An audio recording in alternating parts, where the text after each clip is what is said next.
All right, let's jump right into the burning question on literally every football fan's mind right now. In this explainer, we're looking at the legendary Carlo Ancelotti and asking, can he do what so many managers before him have failed to do? Can Don Carlo finally bring the sixth World Cup title, the legendary Hexa, back home to Brazil? Can he actually do it? Think about the stakes here for a second. We aren't just talking about tactics and formations. We're talking about a whole nation's immense psychological and historical pressure. The Brazilian national team isn't just a football squad, it's an institution. And the weight of expectation on these players is heavier than perhaps any other team in world sports. So, here's our roadmap for today. First, the quest for the Hexa, then pragmatism over flair, followed by their tactical metamorphosis, and finally, form, fixtures, and our verdict. Part 1. Quest for the Hexa and the massive drama in the roster. Okay, so the storyline absolutely dominating the headlines right now, Ancelotti's incredibly controversial final 26-man squad drop. Picking a World Cup squad for Brazil is always a deeply raw, emotional event, but just look at this contrast. On one hand, you've got 34-year-old Neymar getting a shock recall. He reportedly cried all night out of pure relief, while his family slept, but then absolute heartbreak on the other side. The sensational wonder kid Estevao left at home. Real Madrid star Rodrigo out with a devastating ACL tear. Now, to understand these wild exclusions, you really have to grasp Ancelotti's strict European pragmatism. He laid it out perfectly, saying, "I will only call up players who are physically ready." And, well, that single sentence explains exactly why massive, legendary names like 113-cap veteran Thiago Silva or even Chelsea's João Pedro totally miss the cut. If you aren't 100% fit for a grueling tournament schedule, Ancelotti isn't taking you. End of story. Which brings us to part 2, pragmatism over flair, the squad blueprint. Let's take a second to really look at this 26-man roster. We're breaking down this squad blueprint because it shows exactly how Don Carlo's prioritizing absolute structural integrity over traditional Brazilian flair. Every single player on this list wasn't just picked because they have quick feet. Nope. They were selected to fit a very rigid system built for actual tournament survival, not just flashy highlights. Let's build this from the back. Honestly, the goalkeeper situation is an incredible luxury problem for Brazil.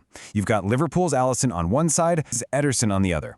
It's a classic battle of styles, Alisson's elite traditional shot-stopping going head-to-head with Ederson's otherworldly distribution. But because Ancelotti's system heavily favors defensive solidity, Alisson remains the projected starter. Moving up to the defense, there's a really stark contrast. You have a rock-solid center pairing in Arsenal's Gabriel Magalhães, coming off a dominant season, and the veteran Marquinhos. But out wide? Well, that's a glaring weakness. With Vanderson injured, they're testing Flamengo's Alexandro and Roger Ibanez out there. Now remember, Ibanez is a natural center back being forced to play wide. You better believe opposing teams are going to target the flanks to expose exactly this.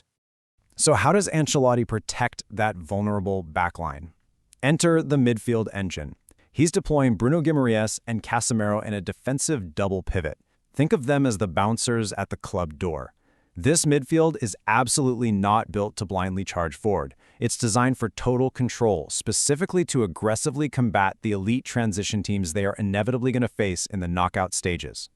But then we look up front. And man, this perfectly illustrates the sheer terror awaiting opposing defenses. It's just an absolute abundance of attacking chaos. You've got Vinicius Jr as the undisputed crown jewel on the left wing. But fighting for the other spots, you have 19-year-old phenom Endrick, Barcelona's Rafinha, the blazing pace of Gabriel Martinelli, and Manchester United's Matheus Cunha playing as a brilliant central link.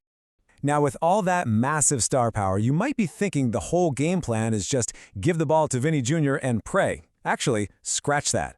Ancelotti is actively trying to take that immense, heavy burden of expectation right off his shoulders. He explicitly said, "We don't need a number one, we must think as a team." He knows for a fact that relying on one single superstar to bail you out is exactly how you end up going home in the quarterfinals. All right, let's move into part 3, the tactical metamorphosis, where Europe meets South America.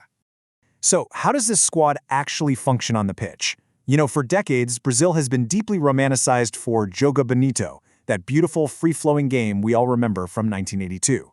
But under Ancelotti, this team has transformed into a clinical, highly flexible 4-2-3-1 or 4-3-3 transition machine. It's a ruthless, decidedly modern European approach to the game. Let's break down their tactical bread and butter into 3 simple steps. First, they execute a highly coordinated, compact high press. Second, they use that double pivot midfield we talked about to force an instant turnover. And third, the absolute second they win the ball back, they instantly feed their rapid wingers, guys like Vinny Jr and Martinelli, right into open space before the opposing defense can even blink. It is instant, it's lethal, and it's devastatingly effective. But every machine has a flaw, right? For this Brazilian team, their absolute tactical kryptonite is the low block. When an opposing team heavily retreats into their own half, basically parking the bus, it denies Brazil any space to attack. Suddenly, there's zero green grass for those rapid wingers to exploit. If teams sit deep and force Brazil to methodically break them down, this whole high-speed transition machine just kind of grinds to a halt. And that brings us to our final section, form, fixtures, and our verdict on the road ahead. Knowing their strengths and their main weakness, how is this actually playing out in reality? Let's analyze their recent road test from the March friendlies. They had a really solid 3-1 win against tournament veterans Croatia, which totally proves their transition attack is clicking. And yeah, they took a 2-1 loss against France, but it was a fiercely contested battle. The big takeaway here? Under Don Carlo, they look highly disciplined and are conceding far fewer goals. They look like genuine heavyweights. Looking at their upcoming Group C schedule, the real test begins right out of the gate on June 13th against a highly capable, tactically sound Morocco squad. That opening match is going to tell us immediately if this pragmatic system can handle the sheer pressure of the tournament. After that, they face Haiti on the 19th, and then they'll close out the group stage against Scotland on June 24th. But look, no matter what happens in those group stages, it all really comes back to this incredibly heavy number right here, 24. It has been 24 long, agonizing years since Brazil last lifted the World Cup trophy. For a footballing nation of this magnitude, 2.5 decades without the ultimate prize, that is literally an eternity. Which brings us to our final verdict.